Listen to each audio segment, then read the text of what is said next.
So, in some sense, that you bring some prize to the table, but psychedelics allow you to acknowledge them and then throw them away. So, like one popular terminology around this in the engineering space is first principles thinking, that Elon Musk, for example, espouses a lot. Let me ask a fun question before we return to a more serious discussion. With Elon Musk as an example, but it could be just engineers in general. Do you think there's a use for psychedelics to take a journey of rigorous first principles thinking? So, like throwing away, we're not talking about throwing away assumptions about the nature of reality in terms of like our philosophy of the way we live day to day life, but we're talking about like how to build a better rocket, or Hmm. how to build a better car, or how to build a better social network, or all those kinds of things. Engineering questions. I absolutely think there's huge potential there, and there was some research in the late '60s, early '70s that were it was very early and not very rigorous in terms of methodology, but um, it was consistent with the. I mean, there's just countless anecdotes of folks. I mean, people have argued that just Silicon Valley was largely influenced by psychedelic experience. Hmm. I remember I think the person that came up with the concept of freeware or shareware. It's like Hmm. it kind of was generated, out of or influenced by psychedelic experience. So to this, I think there's incredible potential there, and we know really there's no rigorous research on that, but Is there anecdotal stuff like with Steve Jobs? I think there's stories, right?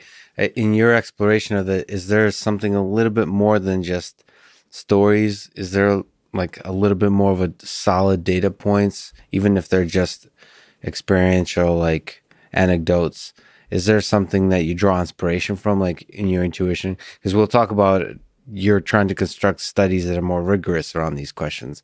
But is there something you draw inspiration from the past, from the '80s and the '90s and Silicon Valley, that kind of space, or is it just like you have a sense based on everything you've learned and these kind of loose stories that there's something worth digging at? I am influenced by just incredible number of anecdotes Right. surrounding these. I mean, um, uh, Carey Mullis, he invented PCR. I mean, absolutely revolutionized biological sciences. He says he wouldn't have won the Nobel Prize from it. Said he wouldn't have come up with that had he not had psychedelic experiences. Um, Now he's an interesting character. People should read his autobiography because you could point to other things he was into. But I think that speaks to the casting your nets wide and this Yeah. mental flex, more of these general mechanisms where sometimes if you cast your nets really wide, and it's going to depend on the person and their influences, but sometimes you come up with false positives. You, you know, um, you connect the dots where Right. maybe you shouldn't have connected those dots, but I think that can be constrained, and so much of our not only our personal psychological suffering, but our limitations, academically and in terms of technology, are because of these self-imposed limitations and heuristics, these entrenched ways of thinking. Those examples throughout the history of science where someone has come up with the paradigm, Kuhn's paradigm shifts. It's like, here's something completely different. Yeah. This doesn't make sense by any of the previous models, and like we need more of those. And then you need the right balance between that, because so many of the novel, crazy ideas are just bunk, and you need, that's what science is about, separating them from the valid paradigm shifting ideas. But we need more paradigm shifting ideas, like in a big way. And I think you could argue that because of the structure of academia and science in modern times, it heavily biases against those. Right. There's all kinds of mechanisms in our human nature that resist paradigm shift quite sort of obviously. Psychedelics, there could be a lot of other tools, but it seems like psychedelics could be one set of tools that encourage paradigm shifting thinking. So like the first principles kind of thinking. So it's Right. a kind of you're at the forefront of research here. There's just kind of anecdotal stories. There's early studies. There's a sense that we don't understand very much, but there's a lot of depth here.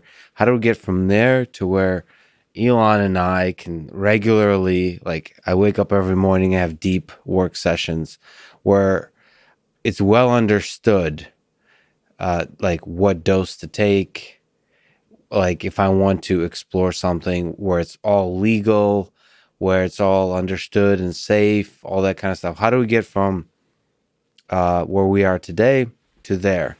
Not speaking in terms of legality in the sense like policy making, all that, like laws and stuff, meaning like how do we scientifically understand this stuff well enough to get to a place where I can just take it safely in order to expand my thinking, like this kind of first principles thinking, which I'm in my personal life currently doing. Like, how do I revolutionize particular several things? Like, it seems like the only tools I have right now is just, but my mind going doing the first principles. Like, wait, okay, why has this been done this way? Can we do it completely differently? It seems like I'm still tethered to the priors that I bring to the table, and I keep trying to untether myself. Maybe there's tools that can systematically help me untether. Yeah. Well, we need experiments, and that's tied to kind of the policy level stuff. And I should be clear, I'd never encourage anyone to do anything illicitly, but yeah, in the future we could see these compounds used for technical and scientific innovation. What we need are studies that are digging into that. Right now, most of what the funding, which is largely from philanthropy, not from the government, largely what it's for is treatment of mental disorders like addiction and depression, etc. But we need studies. One of the early initial stabs on this question decades ago was they took some architects and engineers and said, what problems have you been working on? Where have you been stuck for months, like working on this damn thing, and you're not getting anywhere? Like your head's butting up against the wall. It's like, come in here, take, and I think it was 100 micrograms of LSD. So not a big session. And a little bit different model where they were actually working. It was a moderate enough dose where they could work on the problem during the session. I think probably I'm an empiricist, so I'd like to see all the studies done. But Right. the first thing I would do is like a really high dose session where you're not necessarily in front of your computer, which you can't really do on a really high dose. And then the work has been talked about. Like you take a really high dose, you take a journey, and then the breakthroughs come from when you return from the journey and like integrate, quote unquote, that experience. I think that's where and we're babies at this point, but This is my a gut tells me, hypothesis, that it's the so-called integration, the aftermath. We know that there's some different forms of neuroplasticity that are unfolding in the days following a psychedelics, at least in animals. Probably going on humans. We don't know if that's related to the therapeutic effects. My gut tells me it is, although it's only part of the story. But we need big studies where we compare people. Like, let's get 100 people like that, scientists that are working on a problem, and then randomize them to. And then I think you need a even more credible, active controls or active placebo conditions to kind of tease this out.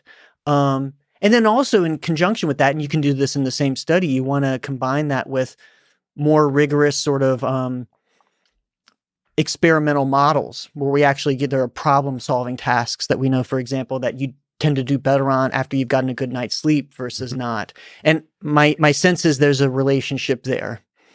People go back to first principles, questioning those first principles they're operating under, and getting away from their priors in terms of creative problem solving. And so I think wrap those things, and you could speak a little more rigorously about those, because ultimately, if everyone's bringing their own problem, that's I think that's more in the face valid side, but you can't dig in as much and get as much experimental power and speak to the mechanisms as you can with having everyone do the same sort of canned problem solving task.